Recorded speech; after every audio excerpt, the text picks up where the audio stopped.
It's no longer just about who gets to vote or making it easier for eligible voters to vote. It's about who gets to count the vote. Who gets to count whether or not your vote counted at all. Whoops! Somebody said the quiet part out loud. I would give you my opinion on the matter, but then YouTube would ban me. So I'm just gonna go with what the president literally said. It's not about who votes. It's about who gets to count the vote. President Biden, everybody, the most voted for president in American history. I wonder if there's some type of correlation there. But probably not, YouTube. Probably not. In today's video, we're going to explore the sheer incompetence of the Biden administration, and they finally admit to be working with big tech to censor conservatives and dissenters. At least they're being a little honest. It's nice.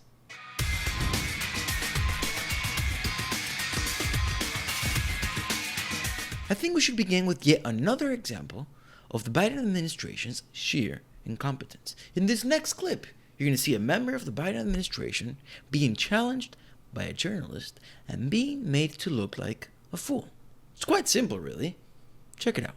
Well, on your second question, Matt, I think you're actually confusing different things here.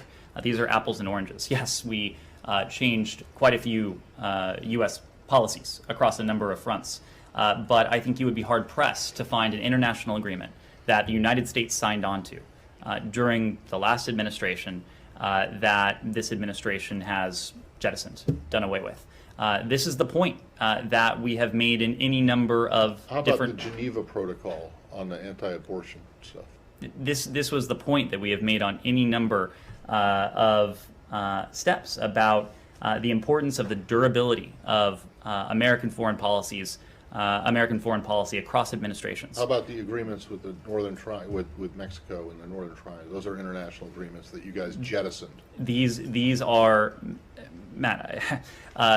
No, I think. I mean, you just challenged me to come up with an international agreement that the previous administration signed that you guys have walked away from, and I just gave you, I think, 3. That was bad. That was awkward. But it wasn't nefarious.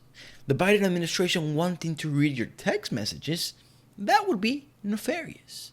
This week, claims alleging that the Biden administration wants to read your text messages in order to root out white supremacy, white extremism, white rage. But is it true? The mainstream media says it's not. I say we see how they're trying to spin it. From the AP, not real news, a look at what didn't happen this week. So you can see we already got a little bias going on. Now, I'm not going to read you the whole thing because it's long and I don't care for it. But if you're concerned about it or have questions, feel free to go up and look it up yourself. This is the part I wanted to show you guys. The false claim evolved online after Politico reported on Monday that the DNC and other Biden allies were planning to engage fact-checkers more aggressively and work with SMS carriers to dispel misinformation about vaccines. Social media users and conservative websites interpreted Politico's report to mean the DNC would monitor private text messages in order to crack down on misinformation. But one of the reporters of the piece, Politico White House correspondent Natasha Korecki, clarified on Twitter that this wasn't true. No, Korecki tweeted on Monday in response to a question about whether the government would be reading personal texts. Outside groups are attempting to flag to SMS carriers false information campaigns that are driving misinformation on vaccines. Acosta explained to the Associated Press that the DNC isn't infiltrating personal text, nor is it working with mobile phone carriers like Verizon or T-Mobile to dispel misinformation.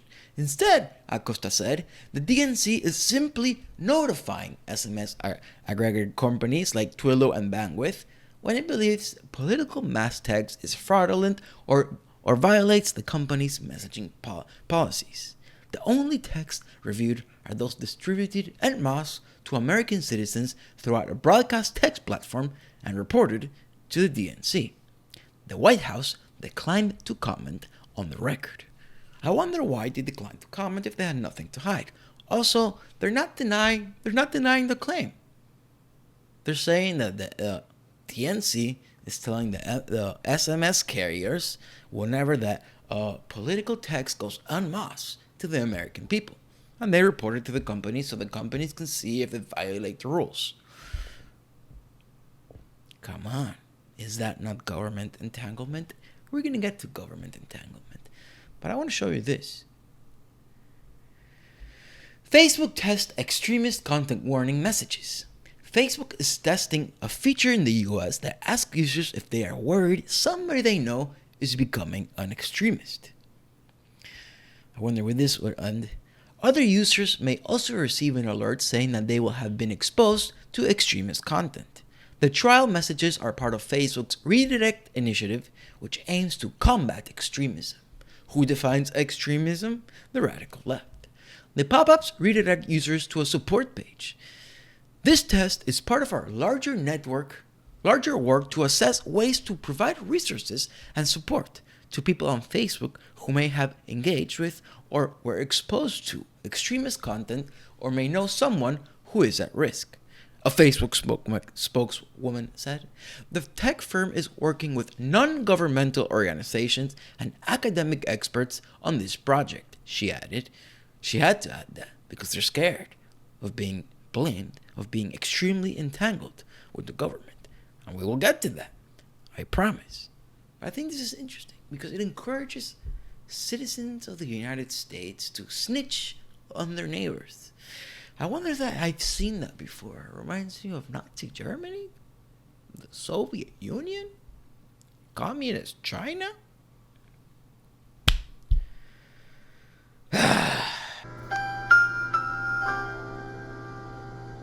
Now, some of you may think, that's not that bad. And hey, you're entitled to your opinion. I'm not a radical leftist. I'm not going to force you to agree with me. I'm not going to send the Antifa goons after you.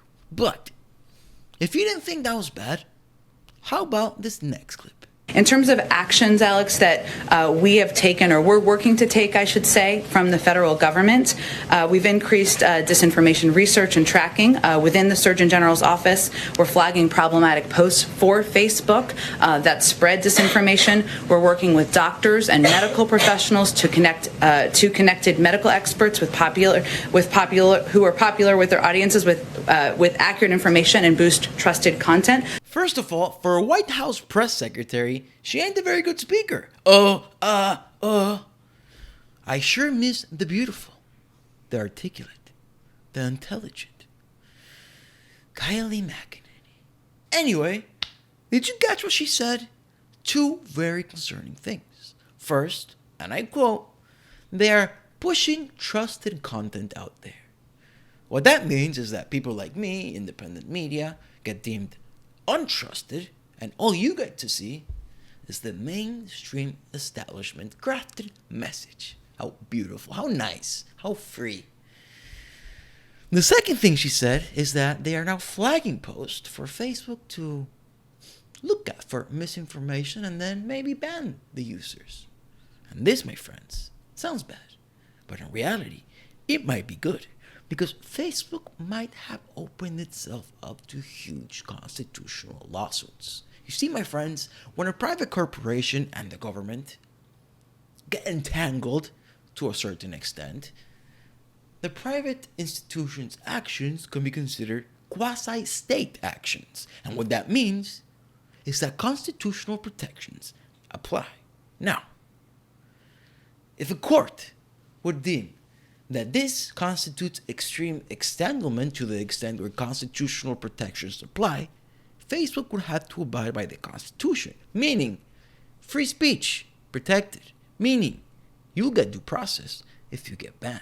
This is wonderful news if, it works out in court. Now, I'll be taking the bar exam in a week or two. If I pass it, which I hope I will, you best believe, Mr. Zuckerberg, Mr. Jack Dorsey, I'm gonna get suing. Here's another interesting clip by the wonderful Jen Psaki, who, by the way, gives a really bad name to all redheads out there, and I am personally offended by that. Anyway, here's a clip by Jen Psaki that, if you're not frightened yet, this one might do it. providing for Facebook or other platforms to measure and publicly share the impact of misinformation on their platform and the audience it's reaching.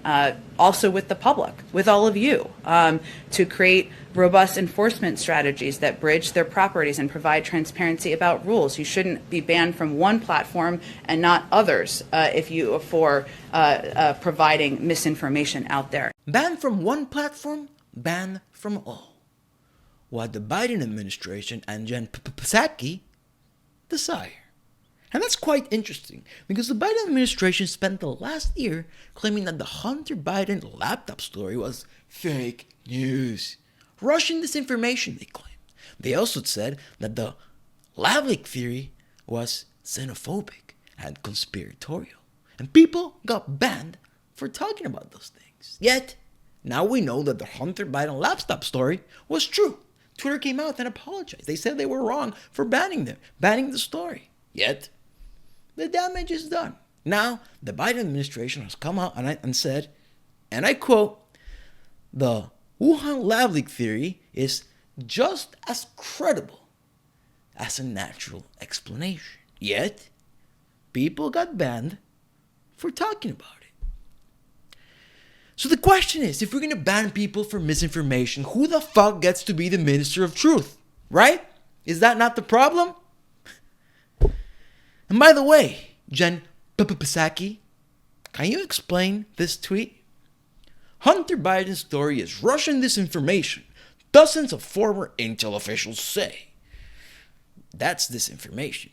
Someone should be banned from all platforms. And maybe you can explain that one. But how about this one? Taking a moment to re-up the fact that real Donald Trump knew about the Russian offering bounties to Taliban to take out US troops in Afghanistan and still defends Putin. His underveiling contributing of US troops not just horrific, but also dangerous. That story has been debunked. That's disinformation and misinformation combined into one wonderful package of a tweet. Jen Psaki, should you be banned from all platforms? According to you, Jen Psaki, you should. In other news, not everything is bad with the world. Some positive things are happening. We are becoming more inclusive. For example, the new addition to the emoji world will be, drumroll, a pregnant man. Because our society, we have all gone insane. Insane. Really, there's no other explanation for this whatsoever. And that's it for today, ladies and gentlemen. Hit the like button. That'll help with the YouTube algorithm. More people will get this video recommended, and they will see the incompetence of the Biden administration. Share, so more people can see the incompetence of the Biden administration. And don't forget to subscribe. Follow me on Twitter. Thank you for watching, and see you next time.